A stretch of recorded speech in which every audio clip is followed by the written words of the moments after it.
Good morning. This is Scott Cullen, editor-in-chief of the Cannata Report. This is Fridays with Frank, and I'm here with Frank Cannata, the founder of the Cannata Report. And in this episode, he's continuing his discussion of what he learned hosting a panel discussion at the recent SDG meeting.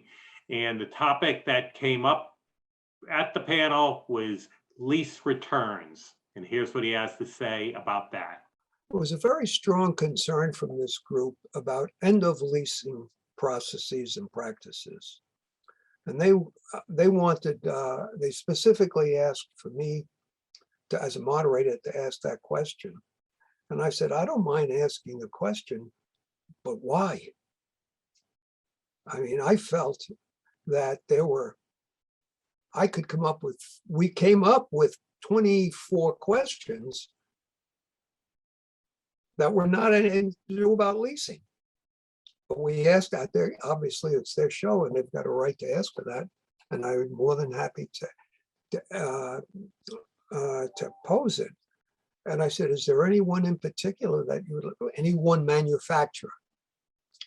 They knew everybody that was going to be there, and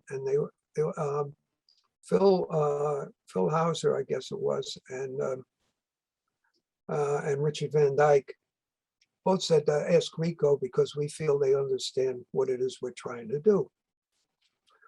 So I felt seeing as they had signaled Rico out, I didn't want to put Rico in a bad position because that is a sensitive issue. The practices exist because dealers have asked for them. There's a certain element of dealer that likes the way it is now. SDG people, some, and I won't say all, some in SDG want to change it.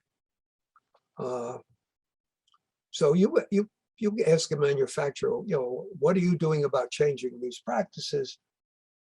You can't win because you'll end up teeing off some of your most important customers. So I told Jim about it. He said, don't worry about it. He said, we're happy to explain what we're doing and why. He said, I'll make sure that John Stewart knows he's going to get the question and handle it. And he did.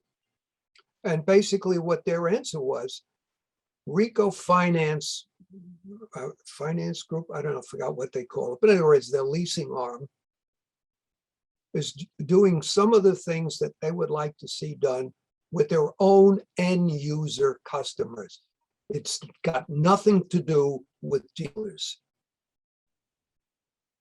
Only from the standpoint, if a dealer knocks off one of the Rico pieces of their MIF, then they don't have to deal with some of the things that they had been dealing with in the past. That's it. And they seem very happy with that coming from Rico. Toshiba was also credited with being sensitive to it. I didn't ask Larry White the question simply because that John Stewart answered it. And I didn't want to go on and spend more time with it because we had some other great questions to get answered. And it was quite an interesting discussion on each and every issue. I like the idea of asking, a dealer asking a question, what else have you got to sell me that I can sell?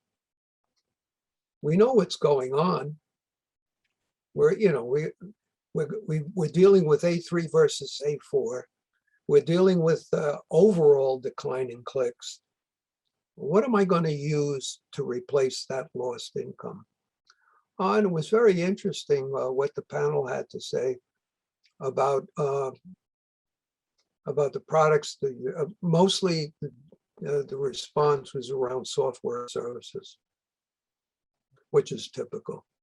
And an honest answer and a fair answer, because that's where it has to come from. Short term, long term, there are other ways, but that's not the way they responded. So the long and the short of it is that it was a great opportunity for the manufacturer representatives. It was a great opportunity for the dealers, And it was a great opportunity for me because I learned a lot. And I can't thank Phil Hauser and his lovely wife, Teresa, again, for being such hospitable people. And then Carol and I lucked out. We have another dealer in Albuquerque who is not a member of SDG. He is a member of CDA, Southwest Copy of Kevin Simpson. So Kevin and his wife, Allie, took Carol and I to the balloon festival. So we watched the balloons being put together, blown up, and taking off at 4 o'clock in the morning. It was nice, but nobody's ever going to get me up at 3 o'clock in the morning again to go look at a balloon float going up in the air for about 10 minutes. Anyway, Scott, just to kind of wrap it up for SDG, I'm going to say it again. I've say it 1,000 times. If you're a dealer and you do not belong to one of these groups, you're missing out. What a great opportunity both American Co-op had and SDG followed and did it one better. Just to sit there and have the major manufacturers having their key was very senior executives answer your questions. And that's not commonplace. You don't have those opportunities as an individual dealer.